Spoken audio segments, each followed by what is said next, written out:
আসসালামু আলাইকুম। কেমন আছেন সবাই? আশা করি ভালো আছেন। আমিও ভালো আছি। চলে আসলাম একটা নতুন ভিডিও নিয়ে। তো আজকে রান্না করব সিম আলু দিয়ে মাছ, মিরকা মাছ দিয়ে।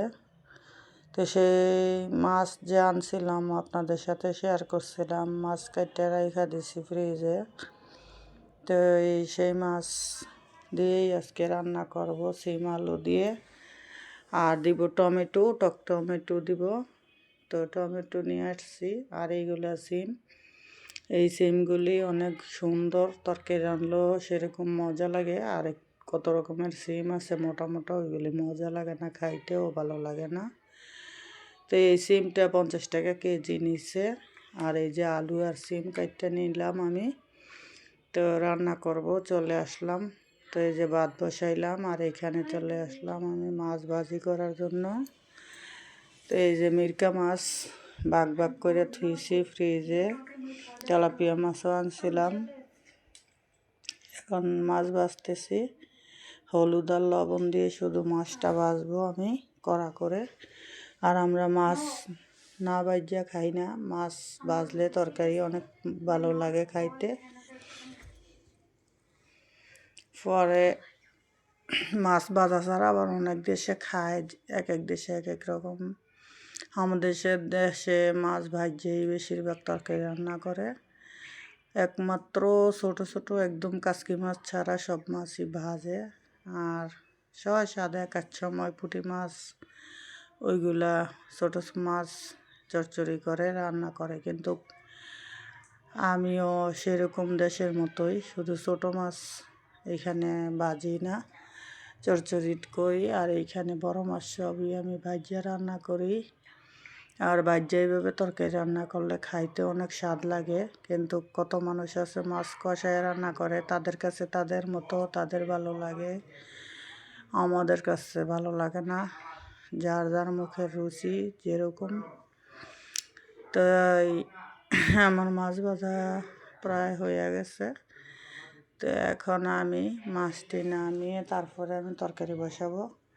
তরকারি আমি আগেই কাটা মাটা সব কিছু রেডি করে নিছি। তো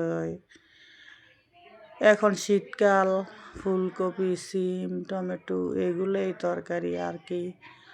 প্রতিদিন তো আর মনে করেন গোস খাওয়া যায় না। আর ব্রয়লার মুরগি একটু সস্তা, ব্রয়লার মুরগি দিয়া মনে করেন পোলাপাইনে বেশি একটা খাইতে চায় না। তারপরেও রান্না করি, কী করবো। দেশি মুরগি অনেক দাম। আমাদের মতো মধ্যবিত্ত ফ্যামিলির তো দেশি মুরগি, গরুর মাংস এগুলা কিনা খাইতে অনেক টাকার প্রয়োজন।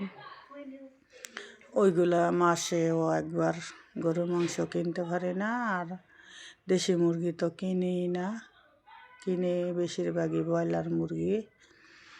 আর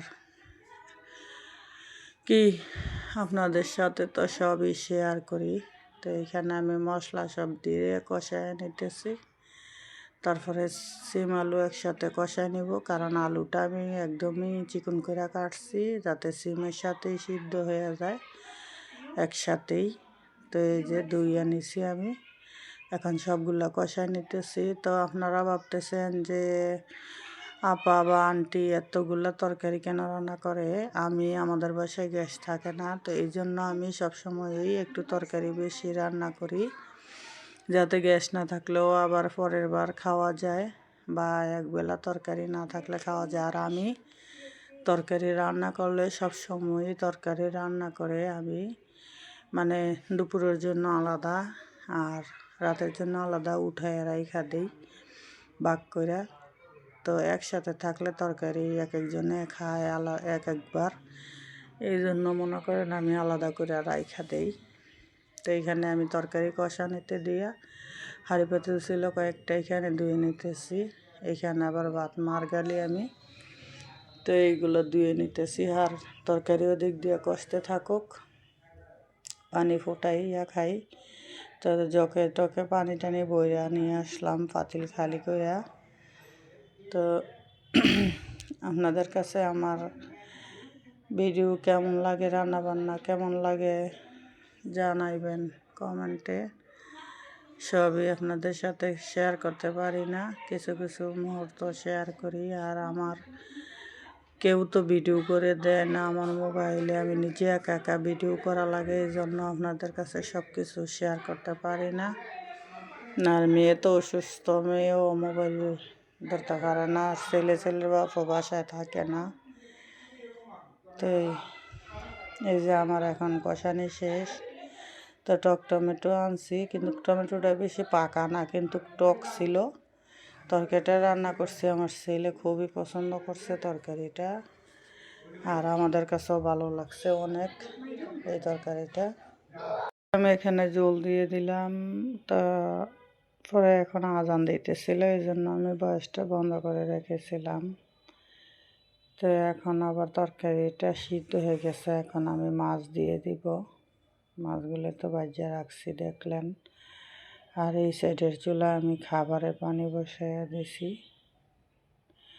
না মাছ ভাজিয়ে রাখছি, তো এই মাছগুলো এখন দিয়ে দিতেছি আমি। এখন তরকারিটা বেশি ঝোল রাখবো না, একটু মাখা মাখা রাখবো। আর সিমের তরকারিতে বেশি ঝোল রাখলে বেশি একটা খাইতে ভালো লাগে না।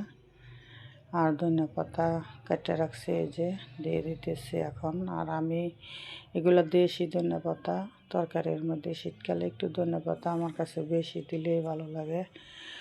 কিছু কিছু মানুষ আছে দেখি একদমই কম দেয় ধনিয়া পাতা, তো তাদের কাছে মনে হয় ভালো লাগে না, আমার কাছে ভালো লাগে।